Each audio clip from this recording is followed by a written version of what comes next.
আজ 5ই August 2026 Iran একটি দেশের উপর মিসাইল হামলার সব প্রস্তুতি শেষ করে ফেলেছিল। মিসাইল লোড হয়ে গিয়েছিল, টার্গেট ঠিক করা ছিল 3টে, কিন্তু একেবারে শেষ মুহূর্তে সেই হামলা থেমে যায়। আর সবচেয়ে অবাক করার বিষয় হলো, সেই দেশটির নাম ইসরায়েল নয়, আমেরিকাও নয়, দেশটির নাম ইউক্রেন, যে ইউক্রেনের সঙ্গে ইরানের কোনোদিন যুদ্ধই হয়নি। তাহলে হামলার প্রস্তুতি হলো কেন, আর শেষ মুহূর্তে সিদ্ধান্ত বদলালো কে? এই একই দিনে ইরানের দিক থেকে এসেছে আরও দুটো বড় দাবি। এক, আমেরিকার শত শত সেনা নিহত হওয়ার দাবি, আর দুই, সরাসরি তৃতীয় বিশ্বযুদ্ধের হুঁশিয়ারি। আজকের এই ভিডিওতে আমরা এই পুরো বিষয়টা ধাপে ধাপে বুঝব। কোনটা নিশ্চিত তথ্য আর কোনটা শুধু দাবি, সেটাও পরিষ্কার করে নেব। তাহলে চলুন দর্শক বন্ধুরা, শুরু করা যাক কোনটা দিয়ে, ইউক্রেনের ঘটনাটা দিয়ে। গতকাল 4 আগস্ট সন্ধ্যায় সামনে আসা প্রতিবেদন অনুযায়ী ইরানের সুপ্রিম লিডার মুস্তাফা কামিনির সামরিক উপদেষ্টা মোহসেন রেজাই দাবি করেছেন, ইউক্রেনের 3টে লক্ষ্যবস্তুতে হামলা চালানোর জন্য ইরানের সেনাবাহিনী পুরোপুরি প্রস্তুত ছিল। রেজাইয়ের বক্তব্য অনুযায়ী হামলার সব প্রস্তুতি সম্পূর্ণ হয়ে গিয়েছিল, কিন্তু ইউক্রেন ক্ষমা চাওয়ার পর ইরান সেই অপারেশন বন্ধ করে দেয়। অর্থাৎ ইরানের দাবি অনুযায়ী একটা সরি বলার কারণে 3টে জায়গায় মিসাইল পড়া আটকে গেছে। এখন প্রশ্ন হচ্ছে, ইরান আর ইউক্রেনের মধ্যে ঝামেলাটা আবার শুরু হলো কবে, কোথা থেকে, কবে? এর জন্য আমাদের একটু পিছনে যেতে হবে। আপনাদের নিশ্চয়ই মনে আছে, এই খবর কিন্তু আমরা কভার করেছিলাম। তারিখটা ছিল 25শে জুলাই। ইরান অভিযোগ তোলে যে ক্যাস্পিয়ান সাগরে ইরানের একটি বাণিজ্যিক জাহাজকে ইউক্রেন নিশানা বানিয়েছে। মনে আছে?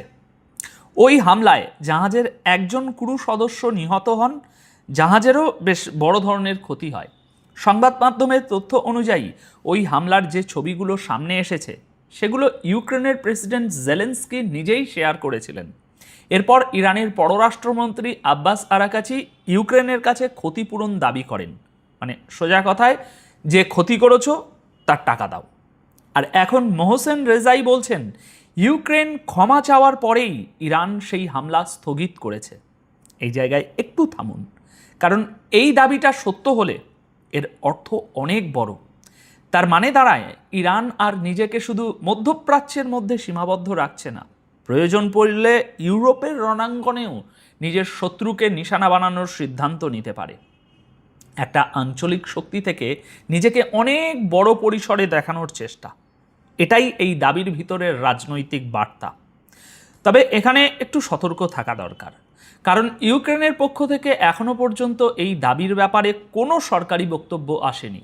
তাই আপাতত এটাকে ইরানের দাবি হিসাবেই ধরতে হবে।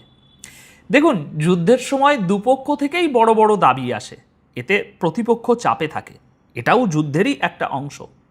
ইউক্রেনের সংবাদ মাধ্যম কিভ ইন্ডিপেন্ডেন্টও এই খবরটি ছেপেছে, তবে তারা এভাবেই ছেপেছে যে ইরানের একজন কর্মকর্তা এমন দাবি করেছেন। ইউক্রেনের ওই সংবাদ মাধ্যমও এখনো পর্যন্ত লেখেনি যে এই দাবির বিপরীতে কোনো প্রতিক্রিয়া এসেছে কিনা ইউক্রেনের পক্ষ থেকে।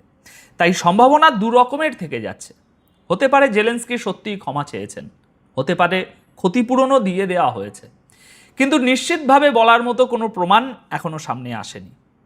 এবার আসা যাক আরও বড় একটা দাবিতে। ইরান কি সত্যি আমেরিকার শত শত সেনাকে মেরে ফেলেছে, নাকি যুদ্ধে নিজেদের এগিয়ে থাকা দেখানোর জন্য এটা শুধু একটা দাবি? এই প্রশ্নটা উঠছে কারণ দাবিটা কোনো সাধারণ ইরানি কর্মকর্তার দিক থেকে আসেনি, এসেছে সুপ্রিম লিডার মুস্তাফা কামিনির সবচেয়ে ঘনিষ্ঠ সামরিক উপদেষ্টার দিক থেকে।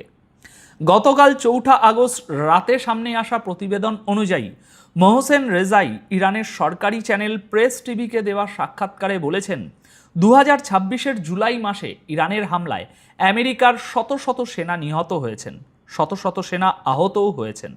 মাত্র 1 মাসের হিসাব। রেজাইয়ের দাবি অনুযায়ী আমেরিকা নিজে মোট 650 জন সেনার হতাহতের কথা স্বীকার করেছে, অর্থাৎ নিহত আহত মিলিয়ে মোট সংখ্যা।